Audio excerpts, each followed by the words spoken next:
Imagine the Red Sea. Turquoise waves crash against rocky shores. Fishermen return from their early morning catch, and on the horizon the lights of ships shimmer as they head toward the Suez Canal. This is one of the most important maritime crossroads on the planet. Nearly 10% of global trade flows through here. And right here, on the water, Saudi Arabia plans to build something the world has never seen. Oxagon, a floating industrial city shaped like a colossal octagon. At first glance, it sounds like the dream of a sci-fi engineer.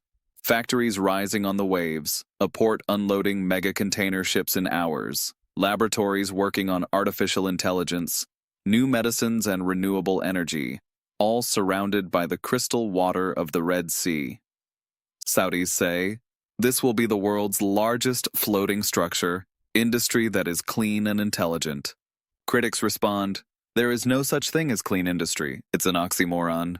Why then is Oxagon so important? Because NEOM is not just a place to live. It is an economic machine meant to free Saudi Arabia from its dependency on oil.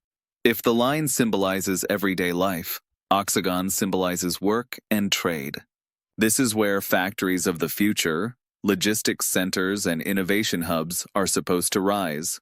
This is where Saudi Arabia wants to prove that it can do more than sell oil, that it can build technology. But the project hides a paradox. A floating city means costs, risks, and a question about people. Who will work there? Will experts from around the world agree to live on an artificial platform? Will South Asian laborers once again form the invisible backbone beneath grand slogans? Or will Oxagon become a ghost city, a beautiful visualization that never escapes the glossy folders? Abdul Rahman sees it as the future. Imagine a port where everything works like clockwork. Goods arrive, factories process them, products leave. It'll be Silicon Valley on water. Aisha asks the question hanging above the entire project. But what about the sea? Are we turning it into an industrial bay? Can we really merge industry and ecology? Oxagon is the industrial heart of NEOM, but also its toughest test. Because while the line can be sold as a vision of daily life, a floating factory is hard economics, and economics does not forgive mistakes. And this is where our next story begins. With an octagon on the water that is meant to be not only a port and a factory, but a symbol of a new Saudi Arabia. Oxagon is not meant to be a place to live in the classical sense. It is not the line with vertical gardens and family apartments. Oxagon is above all a factory and a port built on the sea. A gigantic platform shaped like an octagon, where life is subordinated to work. Imagine a morning in Oxagon. You wake not in an apartment overlooking a garden, but in a cabin floating on the Red Sea. Outside your window, you don't see streets. You see container vessels docking at terminals. Instead of birdsong, you hear cranes and port sirens. This is the rhythm of Oxagon, the rhythm of logistics and industry. Workers and engineers move toward the production halls. Here the facilities Saudi Arabia calls factories of the future are meant to operate. In theory, there are no smoking chimneys and no clamor of traditional machines.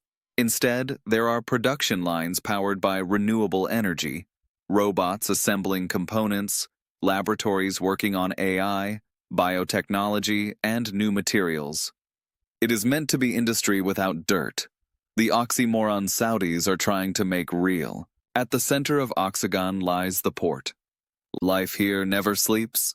Container ships arrive and depart constantly, every movement controlled by AI systems. Logistics is meant to be perfect. No delays, no errors, everything synchronized. If Dubai boasts of Jebel Ali, the region's largest port, Oxagon aims to be its successor, faster, cleaner, smarter. But daily life in Oxagon is not only work. Saudi Arabia wants this floating factory to also serve as a living space for specialists. Beside halls and labs, there will be neighborhoods for engineers, schools for their children, hospitals, and cultural centers.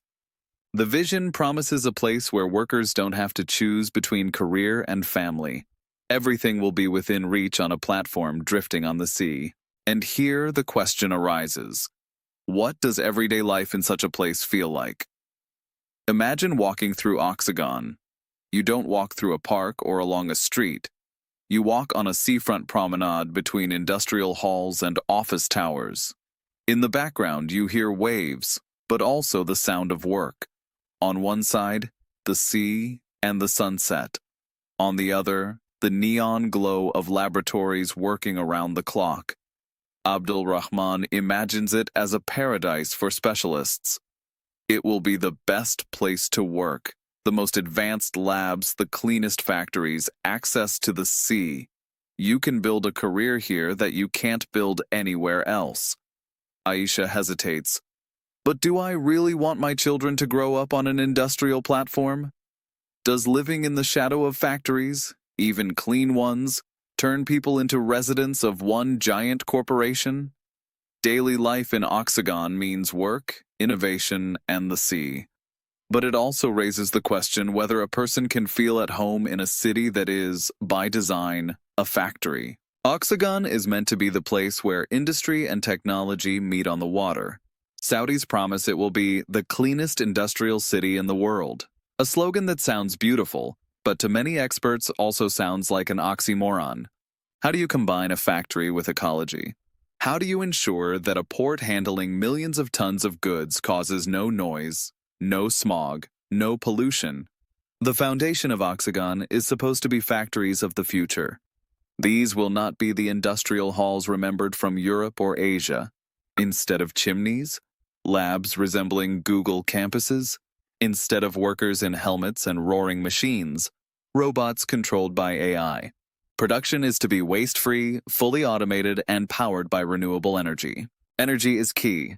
The entire platform is meant to run on solar, wind, and above all, green hydrogen. Saudi Arabia plans to build one of the world's largest hydrogen production facilities in Neom, making it a fuel of the future. For the world, this is a promise that Saudi Arabia will no longer be associated only with oil, but with clean energy sources. Technology also shapes logistics. The port will be AI-driven, analyzing ship movements, controlling cargo flows, and ensuring safety. In theory, a ship traveling from Asia to Europe could unload and load its goods in Oxagon faster than in Singapore or Rotterdam.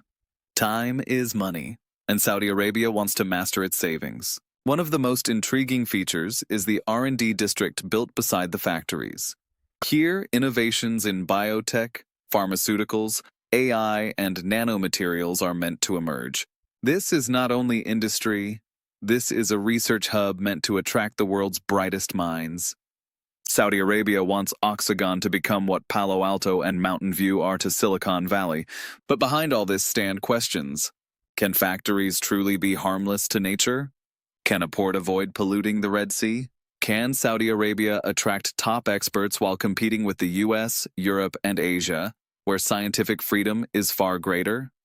Abdul Rahman believes, this will be our economic heart, not just oil, hydrogen, technology, innovation. Finally, the world will see that Saudi Arabia is more than a desert. Aisha wonders, but can a factory, even the cleanest one, be a place to live? And does technology that controls everything turn people into extensions of machines? Technology and industry in Oxagon are a promise, a world where factories don't smoke and ports don't roar. But a promise is one thing, reality is another. In the history of humanity, no industry has ever been innocent toward nature. Oxagon may be the first, or it may become another grand illusion. The Red Sea is one of the most precious natural environments on the planet. Coral reefs stretch for hundreds of kilometers. Fish shimmer with colors like spilled jewels on the ocean floor. Divers from around the world come here to see a world untouched by mass tourism. For biologists, the Red Sea is a treasure, one of the cleanest and most diverse ecosystems on Earth. And right here, Saudi Arabia plans to build Oxagon, a massive port and floating factory. It is like placing an industrial city on a coral reef. Saudis promise that the project will be fully ecological. The cleanest port in the world, they say. Factories that don't pollute the water, they add. But history teaches that every major industrial venture leaves a mark, and the sea does not forgive mistakes. Building platforms requires enormous foundations that can disrupt currents and damage coral. Every ship entering the port creates waves, noise, and risk of fuel leaks. Every factory, even the cleanest one, generates waste that must be handled somewhere. Saudis insist everything will be purified and controlled, but scientists ask, can you really build industry on the sea without harming the sea? Scale adds another challenge. Oxagon is meant to be one of the world's largest ports, handling millions of containers yearly. Each container means emissions, chemicals, transport. Even if the city itself is carbon neutral, the ships burning fuel to reach it are not.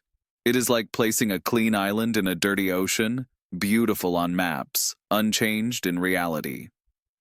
Abdul Rahman repeats, "It will be an ecological miracle. Will unite industry and nature in harmony." Aisha replies, "But does nature need factories at all? Can coral reefs coexist with a port that never sleeps? If we destroy the Red Sea, we lose something that cannot be replaced." The ecology of Oxagon is both promise and risk. If Saudi Arabia keeps its word, the Red Sea might become an example of coexistence between humanity and nature. If not, Oxagon may become a symbol of human pride destroying one of Earth's most beautiful ecosystems. For the sea, unlike political declarations, knows no compromise. In official presentations, Oxagon looks like a futuristic campus. Young engineers sit in glass labs, programmers test algorithms, managers in suits discuss new investments. Everything smells of modernity and success. But when we ask, who will really live and work in Oxagon, the image becomes less clear. Saudi Arabia presents Oxagon as a destination for global tech elites. Experts from Silicon Valley, Europe, India, and China are meant to come here. Each will receive a modern apartment, access to labs, schools for children, beaches, and cultural centers. A magnet for global talent, a city on water. But Oxagon cannot exist through managers and scientists alone. Factories, ports, logistics, these require thousands of hands. Robots can do much, but not everything. Operators, technicians, cleaners, cooks, truck drivers, port workers will be needed. And here we return to a familiar pattern of the Gulf. Laborers from Pakistan, Bangladesh, India, and the Philippines. They have built the region's cities for decades. Life in Oxagon may look different for different groups. Tech elites will live in luxurious waterfront apartments, enjoy gyms and yacht clubs. Manual laborers will likely live in collective housing, somewhere at the edge of the platform, away from cameras and glossy brochures. A city meant to symbolize equality may quickly split into zones, one gleaming and one hidden in shadow. This divide raises cultural questions. Can liberal engineers from California, conservative Saudis, Hindu technicians, and Pakistani laborers live together on one platform? Will there be space for women in work and science despite existing cultural restrictions? Abdul Rahman believes in integration. Everyone will have equal opportunities here. Oxagon will be so advanced that divisions won't exist.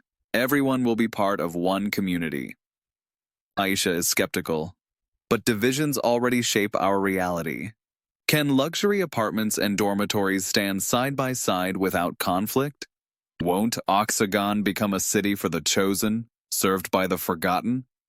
The people of Oxagon will be its greatest test, because neither technology nor factories nor ports decide the future of a city.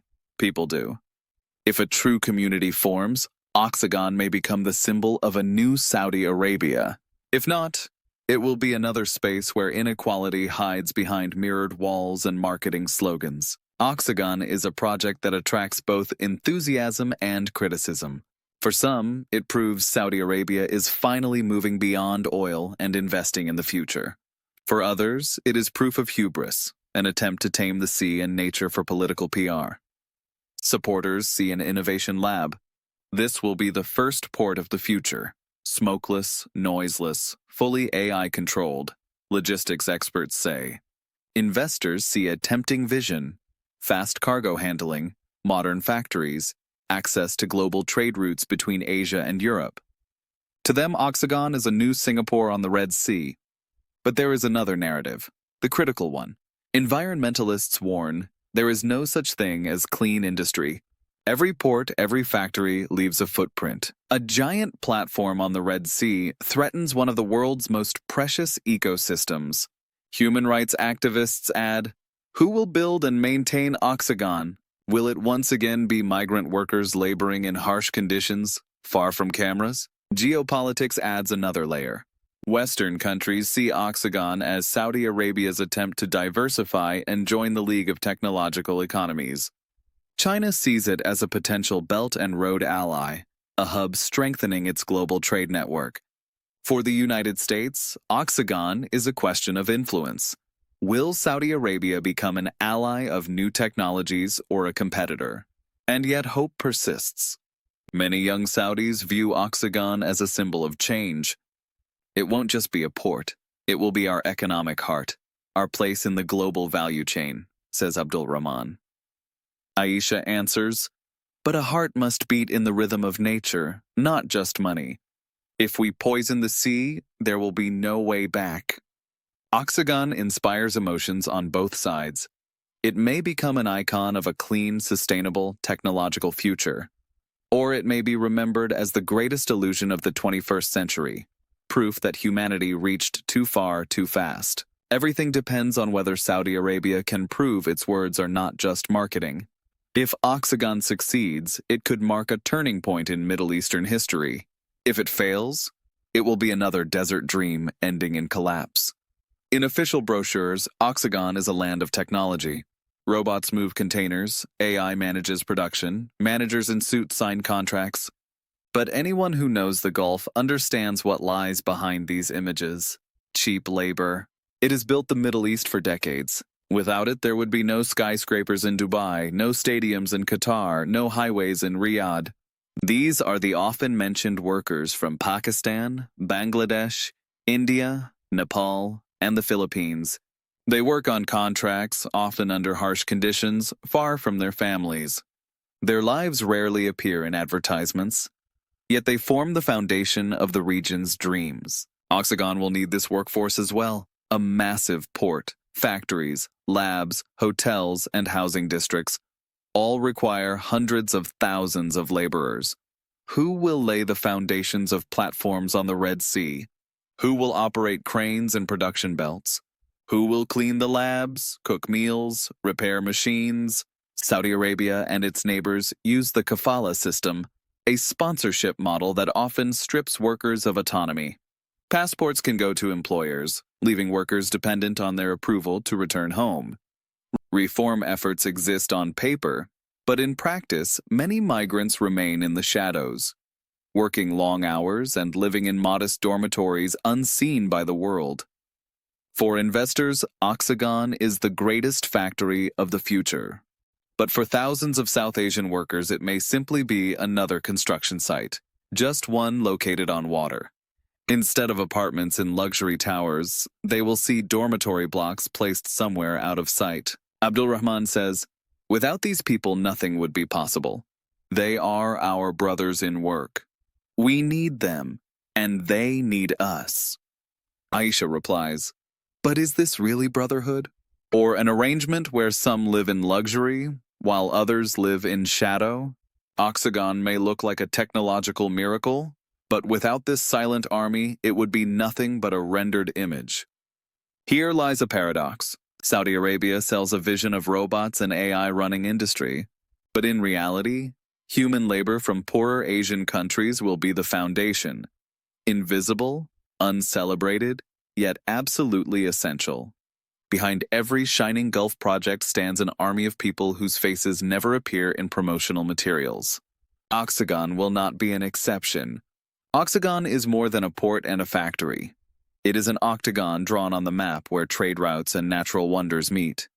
It is a vision of an industrial city that neither smokes nor roars nor pollutes. A vision that sounds miraculous because it has never happened before. For some, Oxagon is a symbol of courage, proof that Saudi Arabia dares to build the future where others saw only reefs and waves. For others, it is a symbol of hubris, an attempt to bend the sea to political ambition. Some see it as a new Singapore on the Red Sea, others as an experiment destined to harm the ecosystem and end as a monument to ambition. Abdul Rahman looks at Oxagon proudly. This will be our economic heart, showing the world that Saudi Arabia is not just oil, but innovation and technology. Aisha stays cautious. A heart beating too fast can burst, and if it bursts at sea, we lose more than money. Oxagon is therefore a mirror reflecting a larger question. Can industry truly coexist with nature? If the answer is yes, the world enters a new era. If the answer is no, Oxagon will go down in history as a mirage disappearing as quickly as it appeared. But regardless of the outcome, one thing is certain.